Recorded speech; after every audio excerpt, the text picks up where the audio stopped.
Hello, I'm Kevin Anderson. I'm going to be giving my summary and critique slash comments of uh, Karen Olber's paper. To start off with Karen,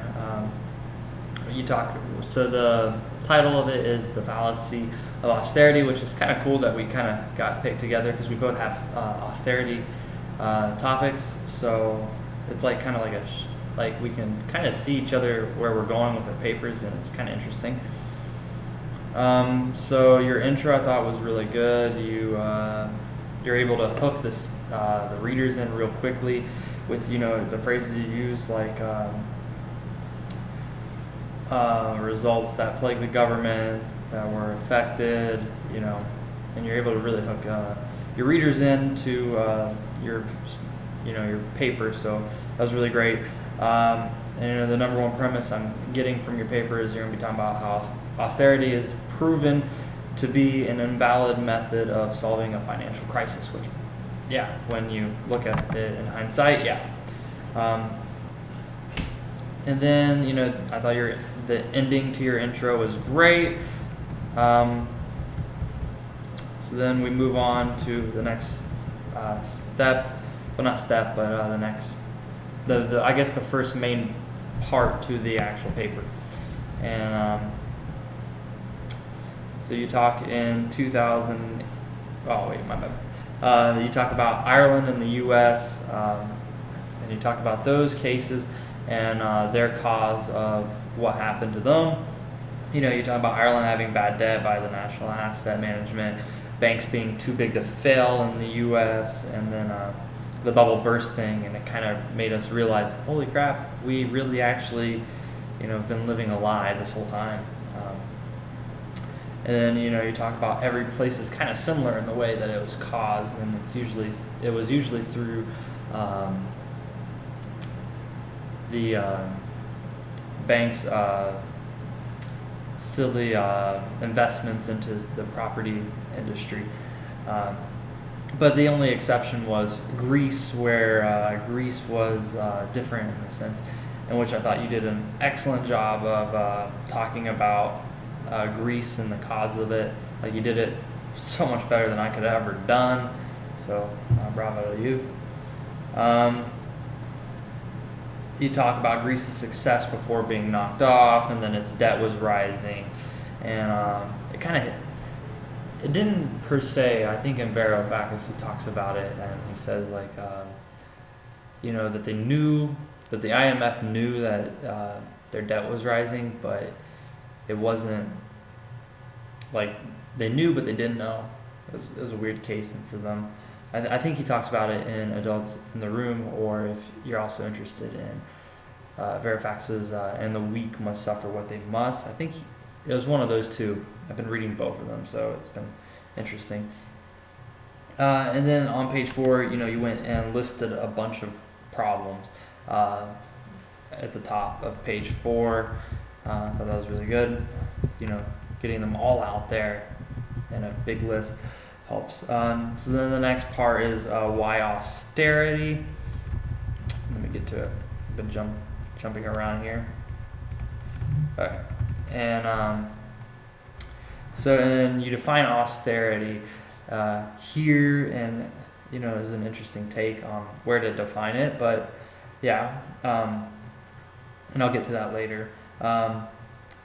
And then you talk about why it was chosen and the historical debate behind it. The debate if it works or not, and it's kind of you see it's kind of been proven and just from 2008 you see it didn't really work. So I think that kind of solves that. And also then you go on to say Germany forgotten that through the Marshall Plan they were able to be brought back from an economic peril. And after World War II they were in a really bad shape, and through the Marshall Plan and through other countries helping them, they're able to come back. And you mentioned that they've kind of forgotten about that they forgot about that, and that was an interesting take, and I liked it actually. And then you talk about the impulse for everyone to say that it was the Greeks that were the problem, and whatnot. And then you talk about Greece and Merkel's joint endeavor with the IMF and the ECB, and the austerity measures that they put in place. Merkel, the ECB, and the IMF put in place on the Greeks. And you talk about the moral outrage from the comments like they're lazy Greeks. And then to the next section, the impacts of austerity. You look in particular the poverty/struggle there, which was great.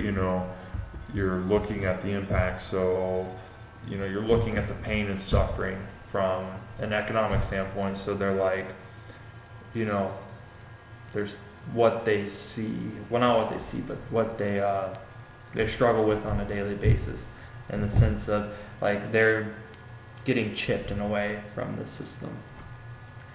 And you go with statistics on that. And you talk about I thought that was a really brilliant point, the weirdness in Ireland, like backing and siding with the Germans in the case with the Greeks, and it made me wonder, like, why do they do this, and is it to stick with the pack, going with the norm, following the trend? I don't know, but it's an interesting thing, and I thought you could really go further on that. It'd be an interesting thing, I think. You talk about Varoufakis' work, rising in protest on page 15. How they send Varoufakis to get better terms for the Greek people. And you go on an extensive, definitely on the Greek side. And I thought your conclusion was a nice wrap up. For sure.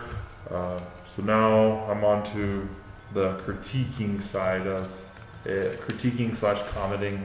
I'm more saying it's more suggestions. If you don't agree with me, whatever, go with it. It's just a suggestions. Your intro did hook me in, so I thought your intro was great.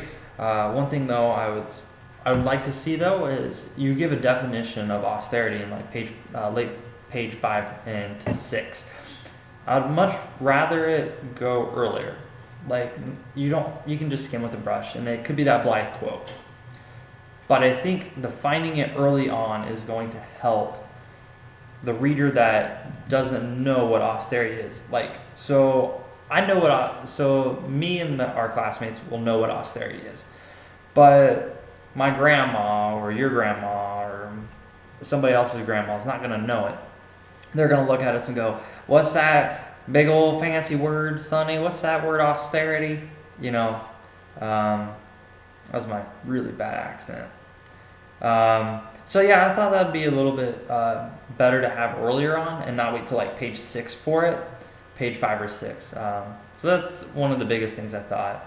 And then your first 2 lines were great. I thought, you question a lot about why does the EU continue a failed policy? It makes you really wonder though, like, why do they keep on doing it if it hasn't worked?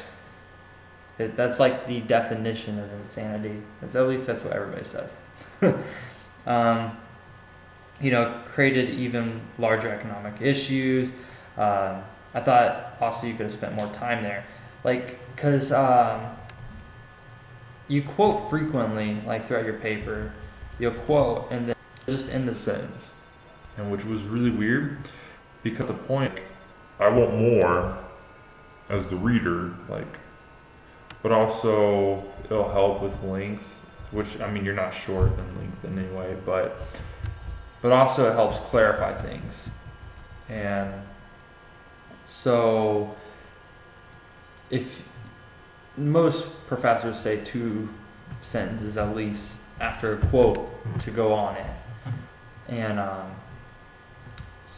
would like to see that. If it don't make sense in the thing, and if you think that it doesn't need to be done, then fine. But too often, there was quotes on Anderson that were just back to back to back to back quotes, and it was like, expand on them. Tell me what you're trying to get at.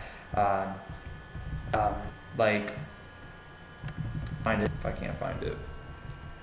Oh, here they were. It was on page 3, I believe.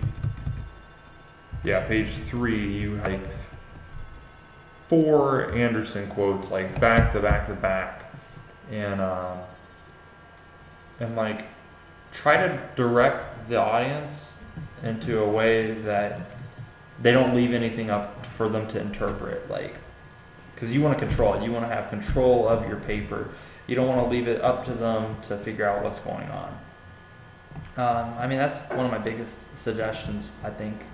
And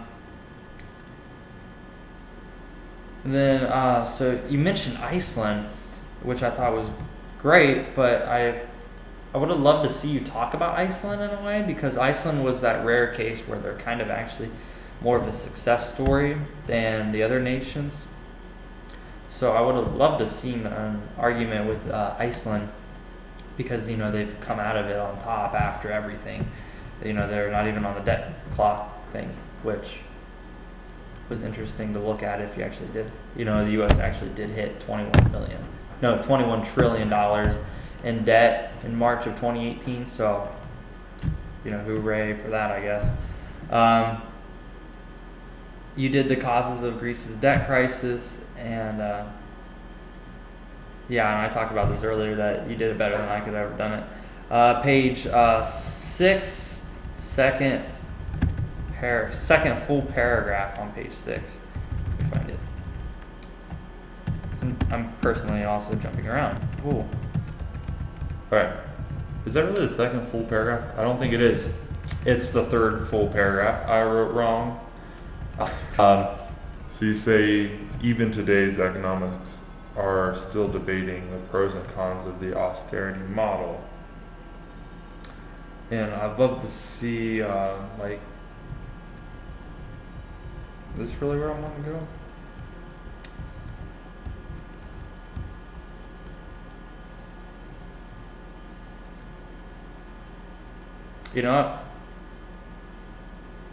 What I said here was I'd love to see Ireland or Greece protests, such as Occupy Dame Street.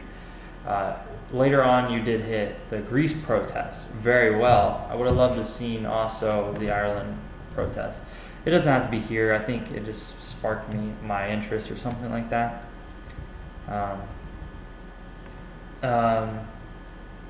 say you have lots of attention grabbers, hook, line, and sinkers kind of stuff for the audience to keep them interested, so they don't sit there and fall asleep during the paper, because that's sometimes the worst thing, is when you get a really dry paper. I didn't think that the whole time. You made me think about things, think about my own paper and such, wondering, man, really? Okay. And you're sitting there wondering about life, not life, but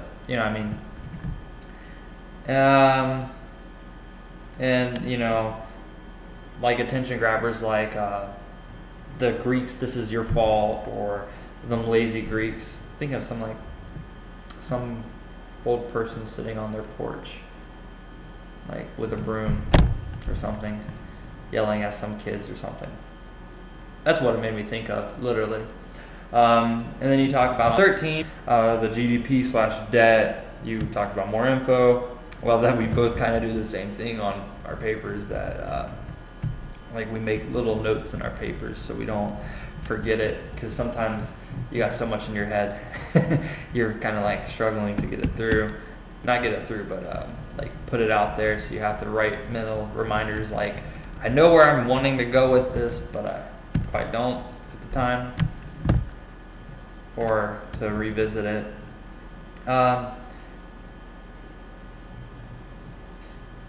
And then, so the last paragraph, so I'll get to the conclusion, to the next big thing that I thought you could have, because I was a little weirded out in the sense that I thought that your 2 last paragraphs could have been switched around.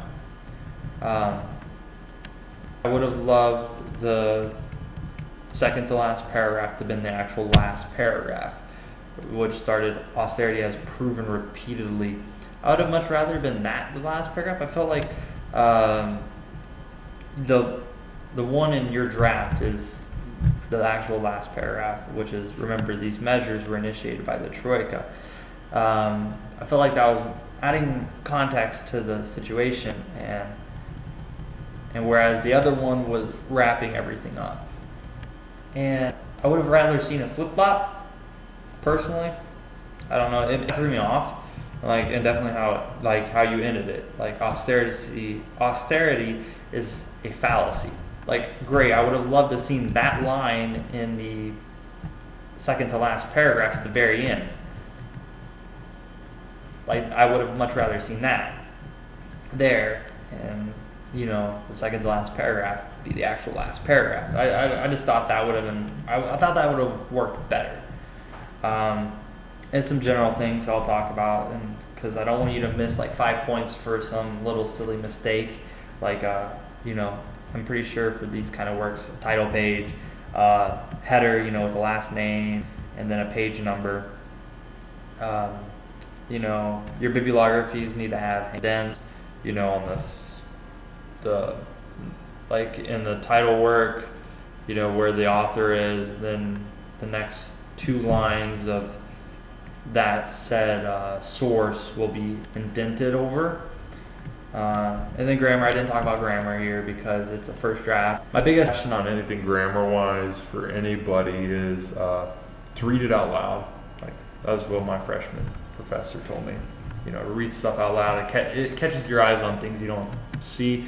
Definitely if you're working late on papers like I do. So there's that. So I hope you found this really helpful, Karen, and I hope these suggestions at least help you in any way. Okay.